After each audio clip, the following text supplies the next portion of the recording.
your customer, all of that, you need to make the judgment call about whether it's the right decision for you or whether it's not.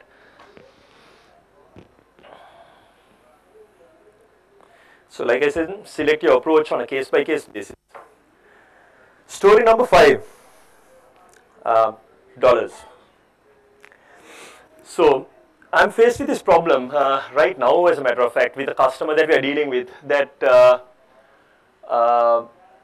well, we've identified the hosting platform we'd like to have, right? But we don't know how much it will cost. And the problem is cloud is supposed to be cheaper and it's pay as you go. But that is generally true of the US, maybe in Europe, right? But in terms of LKR, in terms of Sri Lankan rupees, that is not necessarily the case, right? It's a fair chunk that will go up, especially if your idea is successful, right? So the problem I was faced with was, there was this idea that I was helping someone out with a business idea, and we went looking for investment, right? And there we were thinking big bucks, hoping that these guys will throw big bucks, right? And they offered, or they seemed to be thinking on the lines of 1/10 of that amount, or 1/20th, right? So how do you try and convince them that you want to use AWS, right? And you want to use Elasticache and X, Y, and Z, and you want to build up this solution, right? And in your mind's eye, you can see how this business can be developed and how the technology solution can be developed, right? And how do you mix and match the financial requirements there against what these guys are offering. As I would often, if I talk to one of my friends, they'd probably tell me, the problem was that you went to Sri Lankan investors, right? And where's the problem with that? Well, if I'd ask him, he'd probably say the first is you went to an investor, they always took at the ROI. The second is they were Sri Lankan, they are not earning in dollars, right? So the advice that I've got from this perspective to you would be, as much as possible, try to build out your idea as far as possible, right? It might not be that perfect technology solution that you envision, but get it to production, right? And at that point, hopefully, they'll be willing to throw the big bucks at you. We are still in the process of doing it, and hopefully at Dev Day 2015, I'll be able to let you know how it went. But for the moment, we are still in progress, right? But there are a few more other takeaway points from this one. In terms of how do we figure out, point number 2, don't know how much it will cost, right? We are used to thinking of computers specifically. I mean, all of us, we buy laptops, we buy desktops for our companies, for our homes, and we are used to thinking in terms of those units. But when you think dedicated hosting and VPSs, and now we are moving towards the cloud, right? How many of you all have actually used the AWS calculator to just try and figure out prices, right? The number of questions it asks you, right? It asks you questions in terms of input output per second, right? And that's typically not the kind of unit of measure that we've been working in, right? We've been thinking computers, network cards, fine, all right? We've been thinking, all right, we've got this many servers and it should be able to handle this kind of load. But we've been thinking in one set of terms, and now we are being moved to an area and we are talking in a language and in terms that we are not all that used to. Now, I wish I could say that, the key takeaway point from this would be, guys, this is exactly how much it's going to cost you. For AWS this much, Google Cloud this much, but that's not how it's going to play out, right? Because I'm also still trying to figure out what exactly is the right amount to go searching for, or the right amount to quote when you're looking for projects. I think if I were to take some marketing material from Google Cloud, one of the points that I saw on their site was calculating costs should not require a PhD, right? And unfortunately, some of those calculators, they're fairly detailed, right? And I think Google Cloud actually has gone a step better. They've got a calculator as well. To me, you don't need a PhD, but maybe at least an MSc to use that one, right? I was hoping for something along the lines of BSc, or a postgraduate, or a diploma, but these calculators can be complex. They can trap you, right? Because what will happen is you wind up overquoting, right? Capacity planning tools also tend to do this kind of, or tend to play this kind of trick on you. There was this one time where I was actually trying to figure out the costs of a solution, right? And the customer was saying, yeah, I want this, and I want that, and I want the other, right? And I put this into the capacity planning tool made by HP, right? Made by HP, and it gave me something like, I think, was it $50,000 or something like that, right? A big number. Why? It asked me questions on, all right, how many records do you think you're going to have? So I tell the customer says, hey, I'm hoping for 1 million users. I put that into the formula, right? And then I take a look at the data that they want stored and say, all right, you know what, okay, names. How long do you think names would be? The customer says, oh, you know what, we'd like this to be supported across the globe. You know what, there may be some other country where they have, you know, big, long names, all right? So we go and chuck that into the calculator and into our schema model, and we figure out, all right, you know, one record's going to be this long and you've got 1 million records, fine. So we have a rough idea. We put that into the HP calculator, and the number that came out was, well, I can't remember. It was 6 years ago, but I know it was definitely something that the customer was not going to pay for, right? So be careful when using tools, right? The one piece of advice which, it's my own advice which I am following, so if it doesn't work for me, I wouldn't be recommending it to you. Start small, go for the smallest possible option, right? You don't have to wait till your project is over, right? Get the smallest possible option, get a few people to use it, try and figure out how much it's going to cost over, let's say, 1 month, 2 months, right? For given periods of intensive use, right? And you will be able to figure out roughly how much it's going to cost.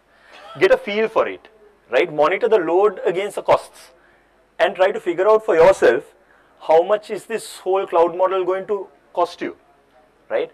And once you build out your solution, right, what you need to do is modify your pricing model accordingly of whatever product you built.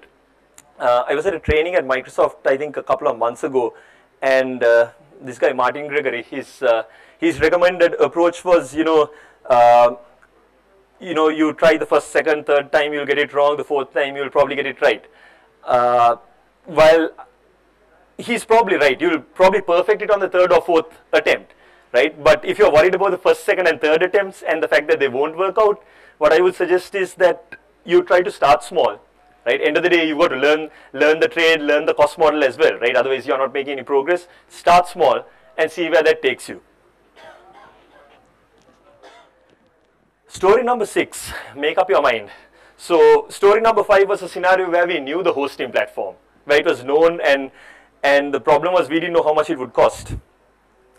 This would be a scenario where the customer is unsure of their hosting platform, their preferred hosting platform. This is a situation I'm facing right now as well, where they're undecided between using AWS. They've got some of their technology running on AWS, and they're torn between using AWS and self-hosting initially, right? Why do they want to self-host? It's a control thing, plus network security, all of those things. They are not as sure or as comfortable with AWS just yet, so they prefer to host by themselves initially. So it's all valid reasons, right? But the problem is, how do you engineer software in a model like this, right? Forget how do you host it, how do you build it, right? Because we are used to, let's say, if you're using .NET, if you're using Java, we use the full power of the API. We can build because we know. Typically, if you've got dedicated hosting, it's a Windows box, we know what can be put there, what can't be put there, right? So if you're actually getting boxes like that off the cloud, that's fine. Computers like that off the cloud, that's fine, right? But that's just the hosting aspect of it. What about the development aspect of it, right? How do you make the best use of that cloud platform, right? Now I was looking at some code samples from Google Cloud, right? And if you want to use transactions, there are certain package names, very specifically functionality that's provided as libraries by Google for their cloud offering, right? If you are using certain platform-specific offerings, like let's say a certain queuing server, let's say for example you're working with Google Cloud and you want to use prediction and the translations API. If you're using specifics, right, or the only way that you can build out the functionality you want is to depend on those specifics, you have no choice but to tie into some functionality, right, that is provided only on that platform. So how do you work around that, right? my personal recommendation would be to try to embrace the platform as much as possible, right? But understand that if you do, you're kind of tied to it for the long term, right? Just imagine, like I said, you got some packages provided by Google. You want to break it out and then re-implement that functionality, deploy it somewhere else, right? Now you got an application in production, right? What about the system's downtime while or think about rewriting that functionality, testing it, deploying it. That's one thing. What about migrating the data? Think about those costs. Think how expensive it might be, right? It's not a simple matter. Right, so that's why I'm saying the wrong choice here can have fairly devastating consequences. So it's worthwhile measuring twice and cutting once in a scenario like this, right? But if you want to, there are options to abstract away certain chunks of functionality, right? This is where the good old double O techniques, dependency injection, all of these things can be brought to bear while you're developing to abstract out certain functionality, but it will only get you so far. And why do I say that? Let's say, for example, you want to use the Google Translation API, something that gives you that level of results. Well, only Google is offering it, right? So what do? If your solution that you're offering is so tied into that functionality, well, you pretty much got to take a big decision at that point, right? But in general, if you are in the consulting world or the offshore, you will definitely know more than you know today, right? And at that point, you will certainly be able to talk at a certain level of confidence. I'm still, like I said, this is all about my journey on the cloud. I'm still going through this phase. So what I thought is I'd share with you the conclusions that I've come to as at this point. High performance. I'm going to skim through these 2 points that are coming up, and some of them should be more or less familiar to some of you because there are a couple of slides I want to focus on at the end. Caching. This doesn't stem so much from a problem as from the fact that it's become a reality. It was to solve what? Performance problems, yep. But caching seems to be on everyone's lips nowadays when you talk about the cloud. There are several offerings that are out there, which we will touch on later. But initially, why do we need caching? The sheer amount of data that we are dealing with and the sheer amount of users who are hitting your systems. Caching needs to be distributed for consistency's sake. And typically this results in you requiring a separate cache server cluster.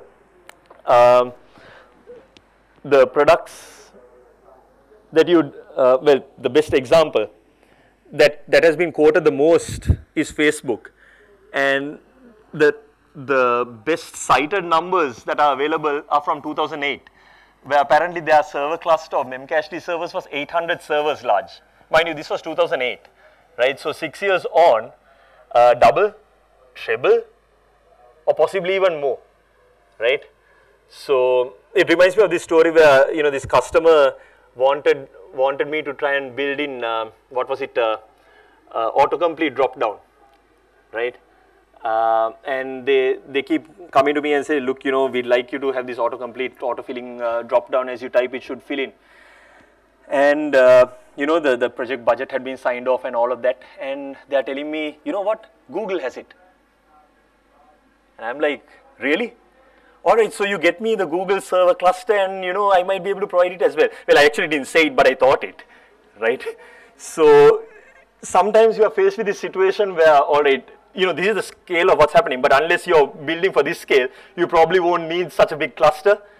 My recommendation is, again, start small, but do it, right? Because if your solution grows up to a certain point, you will need caching, right? And at that point, just trying to modify your solution and throw caching in is probably not the right solution, because you're probably going to either break something or you won't have a good enough of an idea of your cache usage patterns to tweak your cache, to optimize your caching strategy.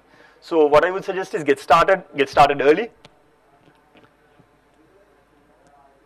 The technology that's out there would be the two preferred ones, Memcached, which is used by Facebook, and Redis. For those of you who are on the .NET platform, Microsoft's MS OpenTech is kind of backing Redis as well. But the good thing about these is that they would run on Linux, on Unix style computers. So what happens is you get lower cost hardware, right? So normally what you'd have is, if you're writing on ASP.NET even, you'd still have your applications running on .NET or on Windows boxes, and you would use Unix machines to handle your cache cluster. The approach to go with, from what I've found out thus far, is to select your cache of choice early, right? If you really have to defer that choice, work against an abstraction, a go-between, a middleman, right? So typically, what does your caching abstraction have to possess? One method called put and another one called get, right? Typically, that's what you need, right? And I would suggest, if possible, work against an abstraction. Try not to abstract, but if you have to go with abstraction, use from early on. And identify what you are going to cache. That's, I think, the most important point. Reference data, eminently cacheable, very well suited for caching. Transactional data, not so much. And especially from scenarios like this, let's say, for example, you've got a bunch of sales invoices, right? Let's say, for example, or that's a finalized document, you'd want to hold on to that in your cache to display. So if it's a finalized document of some sort, great. But let's say, for example, filtered lists, as filter criteria changes, the results change. So if it's absolutely finalized data and you've got memory to spare, knock yourself out, right? Go ahead. But remember, transactional data, the risk level is higher, right? The amounts that have to be cached will probably wind up being higher. So figure out what works for you. This is not catch-all advice. This has to be tuned to your very specific scenario, the scenario that you're facing. Story number 8, is it fast enough, right? So we've also got this customer who has no idea of the growth that they want to see with the solution they are building. They want scalability, which is a great thing, and that's kind of what the cloud was built for, or what it was born on. They want to know for sure that the software meets their performance expectations, but the problem is, I'm working with a fairly small company, right? We've got 20 people, and there's not a lot of hardware to model the kind of user base that they're expecting, right? So what do you do for this specific project? You go and buy yourself a whole heap of computers? Probably not a good idea.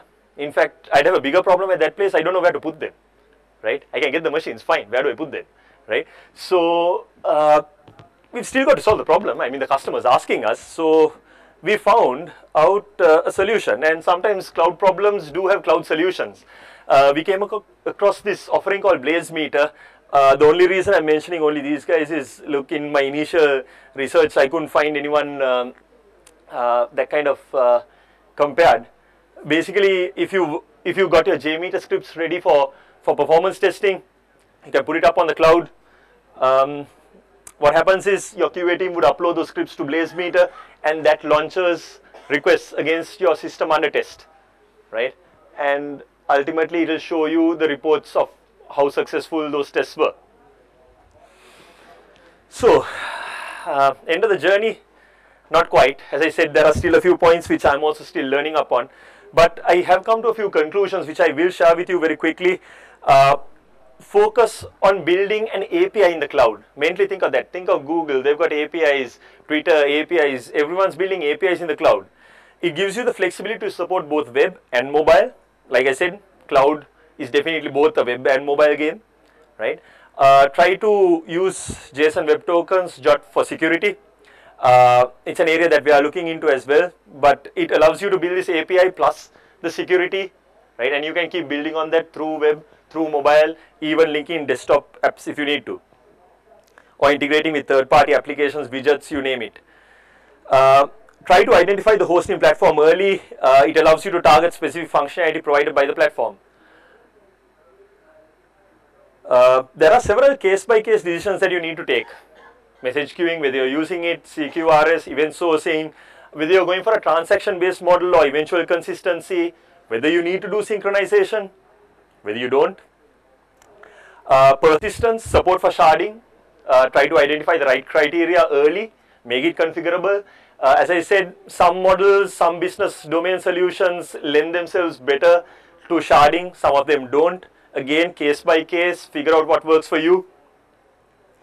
Try to implement caching early on so that as your product matures, you will have a better idea of how caching is to be used, and you can tweak it as well.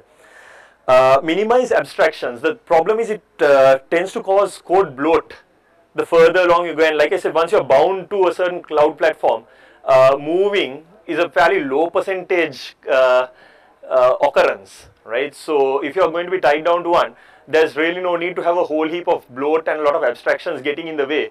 It can possibly amp up your development time and so on as well. So try to avoid that unless you're trying to defer development of or identification of any of these frameworks like we discussed earlier. In terms of technology, this is one that I'm leaning towards in terms of, if I take all of these stories, put them all together, and take the experiences that I've been through over the last 6 years and the point I'm at right now, this is kind of what I'm leaning towards right now, the mean stack relational, which is typically mean. Mean is by default Mongo, Express, AngularJS, and Node, right? But mean stack relational would be replacing MySQL instead of Mongo. For those of you all who need to work off relational semantics in terms of retrieving and displaying data or manipulating data. Hosting, start small. Google Cloud seems to be making lots of promises in terms of low cost or trying to follow Moore's law as much as possible. So there's something to be said for looking at Google Cloud. So end of the journey, definitely not, only until Dev Day 2015. I'm open for questions now. Okay, we've got ourselves about 10 minutes for questions. Over to you.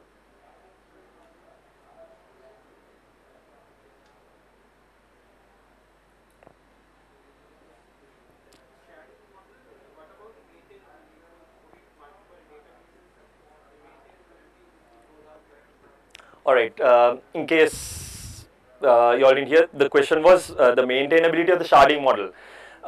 It's one of those things where, from a design perspective, we try to maintain the same schema, identical database schema, and therefore identical code. It's just a parameterization to point at the different database schemas. Right, that is not an easy matter. So then you have to figure out, all right, how you perform rolling upgrades, right?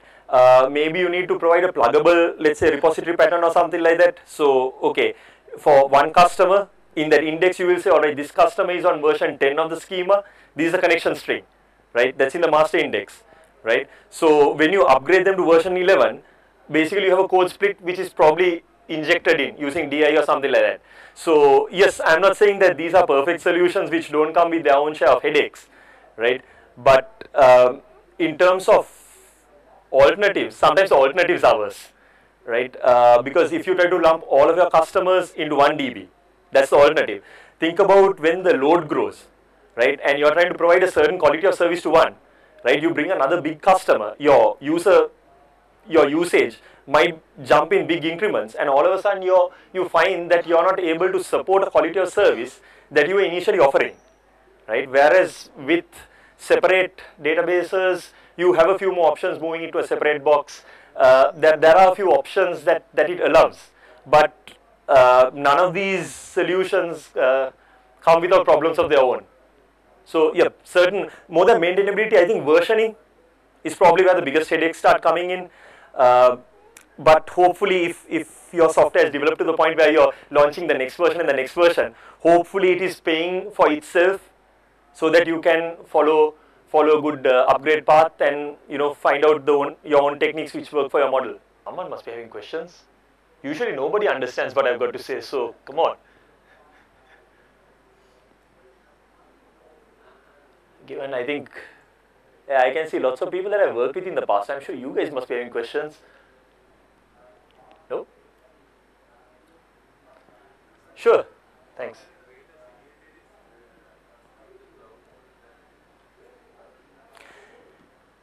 If you're compromised, you're compromised. Absolutely. The problem right now in terms of, yes, I think inherently the moment you say you put something out there on the web, right, I think automatically you're becoming bound to protect your customer, or if it's your own product, you're taking a bigger risk on your shoulders. It's not like having it in your office and so on, right? Someone can try to break it from outside. That said, even if it were in your office, someone might try to break it from inside, right? And it's the same set of problems, the same set of issues that you've got to solve. Probability chance and the chances of it happening on a cloud model, on a web model, externally facing, is much higher. In terms of cloud offerings, I mean, right now the public cloud is what's available, right? I think very few cloud providers. I think Microsoft provides a private cloud offering, but the question is, until you can go with that model, right? And again, what does private cloud offer? Something specific to the enterprise, right? Or something for that lockdown kind of environment. The kind of models that we were talking about, the Facebooks, the Twitter, the ERP solutions where you're trying to have multiple tenants. All of those are about being out there so that people can access it. Not so much about private scenarios. So I think, yeah, you're right. There are certain additional risks that you've got to face. But if we want to keep progressing on this line, we have to find a